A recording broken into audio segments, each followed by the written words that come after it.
আজকাল তো কখনো দেখা যায় এই রকম পোশাক পরেও কেউ আরেকজনের নামে ট্যাগ লাগায়, অমুক ক্ষমতার জন্য রাজনীতি করে, ক্ষমতার লোভে রাজনীতি করে। তো রাজনীতি করে কিসের জন্য রে ভাই? রাজনীতি তো ক্ষমতার জন্যই করে। নাকি রাজনীতি মুচি হওয়ার জন্য করে, নাকি নাপিত হওয়ার জন্য করে, নাকি বাথরুম সাফাই করবে এর জন্য করে? রাজনীতি তো ক্ষমতার জন্যই করে। কিন্তু এই কথাটা উপস্থাপন করা হয় খারাপ বলে, কিন্তু ক্ষমতা মানেই খারাপ এটা তোমার শেখালো কে? ক্ষমতা মানেই যদি খারাপ হয়, এই আয়াতের ব্যাখ্যাকে শেখাও। রব্বানা হাব লানা মিন আজওয়াজিনা ওয়া যুররিয়াতিনা কুররাতা আয়ুন ওয়াজআলনা লিল মুত্তাকিনা ইমামা। জীবনে শোনেন নাই? সবাই শুনেছেন না? এটার অর্থ কি? নিজেরা একটু ঘাটাঘাটি করেন। যদি মনে হয় যে আমি অনুবাদ ভুল করছি, আপনারাই ঘাটাঘাটি করেন। এই যে শেষের বাক্য ওয়াজআলনা লিল মুত্তাকিনা ইমামা, অর্থ কি? ওয়ামানি এবং, তো ওয়াজআলনা এবং আমাদেরকে বানান, লিল মুত্তাকিনা মুমিন মুত্তাকিদের জন্য, ইমামা। ইমাম অর্থ আপনাদের জানা আছে, ইমাম মানে কি? মাশাআল্লাহ। এবং আমাদেরকে বানান মুত্তাকিদের জন্য, মুমিনদের জন্য নেতা। এই দোয়া শেখালেন কে? আরে বলেন না, শেখালেন কে?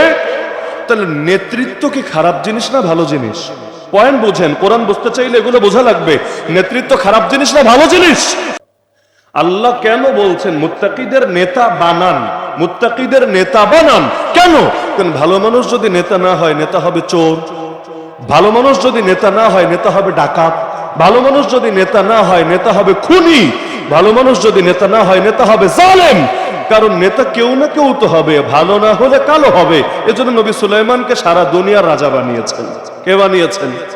মুহাম্মদুর রাসূলুল্লাহ সাল্লাল্লাহু আলাইহি ওয়াসাল্লামকে মদিনার, পরবর্তীতে মক্কার এবং আরো কিছু এলাকার, অবশেষে আবু বকর, ওমর, ওসমান, আলী রাদিয়াল্লাহু আনহুম আজমাইন, সবাইকে আল্লাহ বিশাল ভূখণ্ডের নেতা বানিয়েছেন।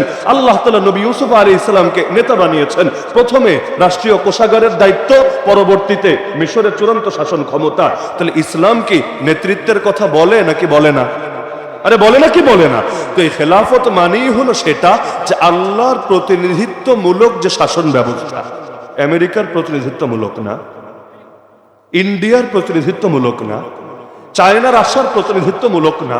প্রতিনিধিত্ব হবে তবে কার? তাহলে যারা ক্ষমতায় যাবে এরা জনগণের প্রতিনিধি হবে না? হবে। আগে হবে আল্লাহর প্রতিনিধি, আল্লাহ রাসূলের প্রতিনিধি, এরপর জনগণের প্রতিনিধি। বলবেন মানে কি? মানে হলো জনগণের চাওয়া যদি হয় একটা, আল্লাহর চাওয়া হয় আরেকটা, কোনটাকে জানি প্রাধান্য দিতে হয়? মাশাআল্লাহ, সবাই জানেন।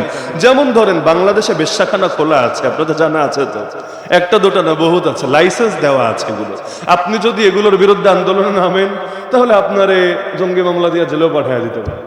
সর্বনিম্ন কপাল ভালো হলে গুলি টুলিও খেতে পারেন। টিয়ার শেল খাওয়া তো মোটামুটি নিশ্চিত বলা যেতেই পারে। তো দেখা যাচ্ছে এই যে পতিতালয়গুলো খোলা, এগুলোকে আল্লাহ বৈধতা দিয়েছেন? আল্লাহ না দিলে বৈধতা দিল কে? তার মানে জনগণ আল্লাহর চাইতে বড় সেজে বসেছে, নিজেরাই বৈধতা দিয়েছে। ওই জনগণ মানে আবার আমি আপনি না, ওইটা ভাইবেন না। একদিকে বলবো সকল ক্ষমতার মালিক জনগণ, আর একদিকে খুশি হয়েন না, তাহলে তো হুজুর আমরাই ক্ষমতার মালিক। না, এই জনগণ আপনিও না, এই জনগণ আমিও না। এই জনগণ আমি আপনি হলে এই দেশের অর্থনৈতিক ব্যবস্থা সুদের ভিত্তিতে পরিচালিত হয় কিভাবে?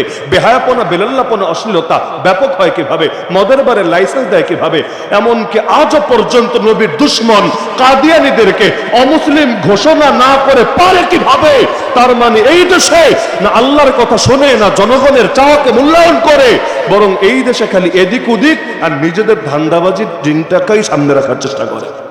তাহলে এজন্য মুসলমানদের ক্ষমতাধর যিনি হবেন, তাকে আগে হতে হবে কার প্রতিনিধি? আগে জনগণের না, আগে কার?